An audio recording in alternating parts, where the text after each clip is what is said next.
Salut à tous, je m'appelle Morgane, j'ai 26 ans et cette année j'ai l'opportunité d'être assistante de langue à l'université de la Ucro à Chetumal grâce à un programme d'inter-échange entre la France et le Mexique appelé l'ACEP. Le programme d'inter-échange dure à peu près 6 mois, donc par exemple moi je suis ici jusqu'à avril.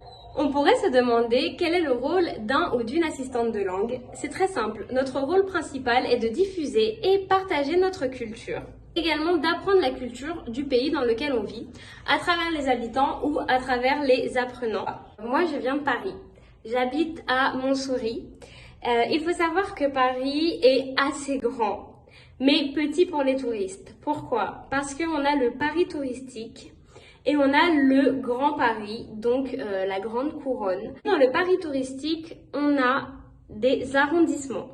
Donc on a 20 arrondissements et les arrondissements ont la forme d'un escargot. Ça va du 1er arrondissement au 20e arrondissement. Après le 20e, on a la Grande Couronne, donc les villes non touristiques. Moi, j'habite dans le 14e, donc j'habite à Paris, mais je suis collée à une petite commune qui s'appelle Gentilly, qu'on appelle la Petite Ceinture, parce qu'elle est entourée du 13e arrondissement et du 14e. Et elle est fondue dans Paris, en fait. Et je vais vous expliquer ce que font les Parisiens à Paris. Paris touristique est assez petit. Pour bien visiter les arrondissements dits importants, je vous conseille de rester bien une semaine à Paris, voire plus si vous pouvez. Parce que ça soit de jour ou de nuit, cette ville a énormément à offrir. Lorsque vous arrivez à Paris, je vous conseille immédiatement de poser vos valises et d'aller à la Tour Eiffel.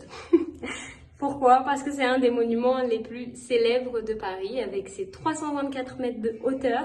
La Tour Eiffel se trouve dans le 7e arrondissement. Le 7e arrondissement est riche au niveau des musées ou des monuments. Juste en face de la Tour Eiffel, vous avez le Trocadéro. Et le Trocadéro, c'est une vue panoramique de la Tour Eiffel où vous pouvez prendre des photos très touristiques. Vous pouvez manger une crêpe, vous pouvez boire un Coca-Cola ou sinon vous pouvez aller de l'autre côté de la Tour Eiffel où vous pouvez vous reposer au Champ de Mars. Donc c'est un parc avec vue sur la Tour Eiffel. Ensuite, je vous conseille d'aller dans le 5e arrondissement, Saint-Michel, où il y a les quais de Seine. Donc vous verrez beaucoup de Parisiens avec un verre de vin et du fromage ou du raisin. C'est très cliché, mais c'est très parisien. Si vous voulez voir le Paris parisien, il faut aller sur les quais de Seine, donc à Saint-Michel. Je vous conseille de remonter et d'aller vous promener dans le quartier latin. Pourquoi? Parce que ce quartier est magnifique. C'est le centre de Paris, donc antique. Si vous allez un peu plus loin, vous avez Notre-Dame. Je vous conseille d'aller la visiter parce que c'est magnifique. Et ensuite, vous pouvez vous promener dans le quartier latin où vous avez la célèbre librairie Shakespeare & Co. C'est la librairie la plus célèbre de Paris pour ses livres anglais. Il y a aussi des livres français.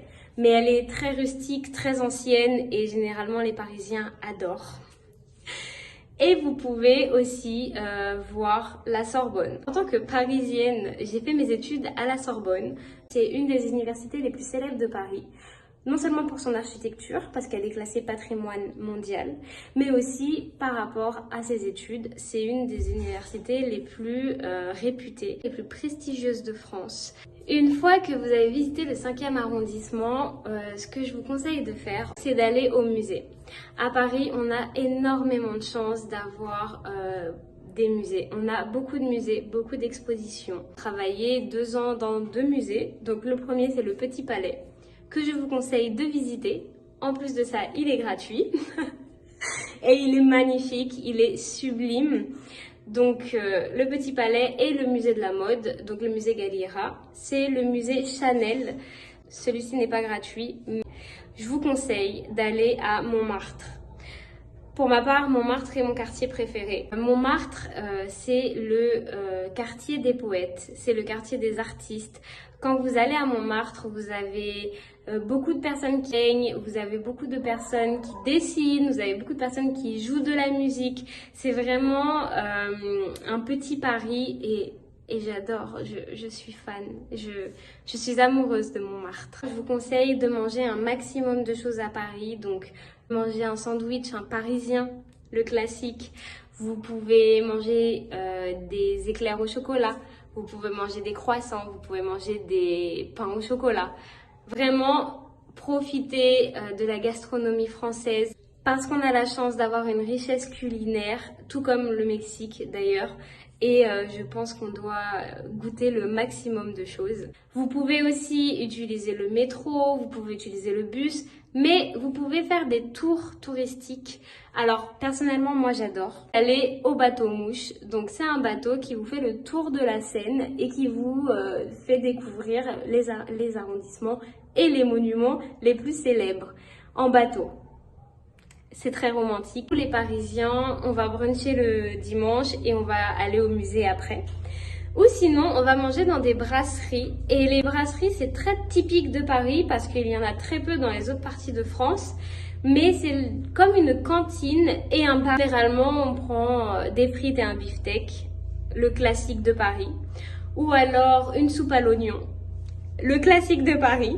En tout cas, j'espère que ça vous a plu et